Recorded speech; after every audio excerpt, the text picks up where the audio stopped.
Si vous souhaitez venir ou revenir vous installer en Guadeloupe, c'est possible avec Caribe Expat. Un guide qui s'adresse à ceux qui souhaitent faire le retour au pays. Caribe Expat lance sa deuxième édition du guide S'installer et vivre en Guadeloupe, réalisé à partir de retours d'expérience. Ce guide fournit les outils nécessaires à ceux qui souhaitent se lancer. Présentation en compagnie d'Élodie Soupama. À l'heure où l'on cherche à encourager le retour des jeunes sur notre territoire, Caribe Expat sort sa deuxième édition du guide S'installer et vivre en Guadeloupe. Un guide qui s'adresse à la fois à ceux qu'on appelle les ripates, c'est-à-dire ceux qui font leur retour, et aussi à ceux qui souhaitent s'y installer. Il est réalisé à partir de témoignages d'expérience et complété par la plateforme caribexpat.com qui existe depuis 2013 et met en avant la communauté caribéenne à travers le monde.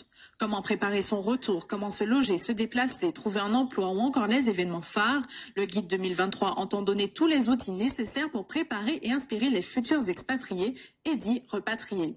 Dans cette deuxième édition, on retrouve également 160 adresses et coordonnées de structures de référence partagées par ceux qui ont déjà fait le grand saut. S'installer et vivre en Guadeloupe est consultable gratuitement en ligne, mais il est aussi possible de télécharger la version numérique payante. Et pour aller plus loin sur le sujet, nous sommes en ligne avec la consultante en marketing digital et fondatrice de Caribe Expat. Bonjour Doris Nolnayak. Oui, bonjour. Merci beaucoup d'être avec nous dans cette édition. Pour revenir à la genèse même du projet, pourquoi avoir eu cette idée de lancer un guide pour venir s'installer en Guadeloupe ? Alors c'est vrai que depuis 2013, donc la plateforme existe et qu'elle est consultée par 120 000 utilisateurs chaque année qui consultent ces ressources en rapport avec leur projet d'expatriation, de repatriation. Et on s'est rendu compte au fil des interviews que l'on a fait, puisqu'il y a plus d'une centaine de témoignages en ligne, on est en direct chaque semaine pour recueillir ces témoignages chaque samedi, que s'il est naturel de se préparer à partir, on a des organismes à contacter auxquels on pense de façon logique, parfois on a le réflexe d'économiser. Les personnes négligent un peu cette phase de préparation lorsqu'il s'agit de revenir alors qu'elles ont changé après bien sûr avoir vécu plusieurs années à l'extérieur de l'archipel et que elles sont aussi en proie à ce qu'on appelle le choc culturel inversé où elles peuvent parfois déchanter justement à cause de pas mal d'idées reçues qu'elles avaient avant de partir et elles se sont bornées à ces idées reçues sans véritablement creuser, se poser les bonnes questions et se préparer. Donc, oui, justement, oui, vous parliez d'idées reçues et de préparation. Ce n'est pas pour plomber l'ambiance, mais quand même, quand on choisit de s'installer dans un pays, on voit souvent le bon côté du projet. Est-ce que quand même, vous mettez aussi justement en garde sur les difficultés du territoire ?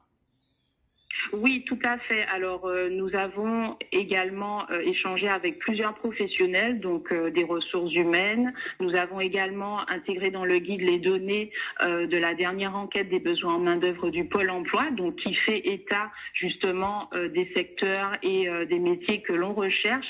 Et donc, en parallèle, nous avons aussi évoqué les conseils et les actions à mettre en place dans la partie recherche d'emploi, parce que on peut aussi choisir de créer son activité comme solution de retour. On a traité de ce sujet également en direct le samedi et on a également reporté tous les contacts auxquels on peut accéder puisqu'on peut débuter cet accompagnement à l'aide à la création d'entreprises même avant de rentrer et donc parfois se poser les bonnes questions et ne pas se dire comme j'ai un projet innovant, ça va forcément fonctionner.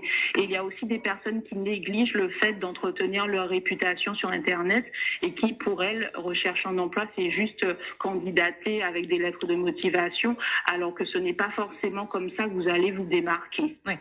Concrètement, où est-ce qu'on peut le trouver, ce guide, très rapidement ?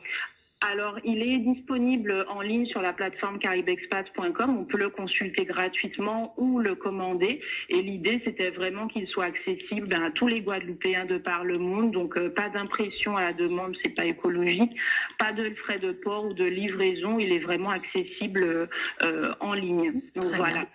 Très bien, merci beaucoup Doris Nolnayak d'avoir répondu à notre invitation ce matin. Je rappelle que vous êtes consultante en marketing et fondatrice de Caribe Expat, un guide pour venir ou revenir s'installer en Guadeloupe.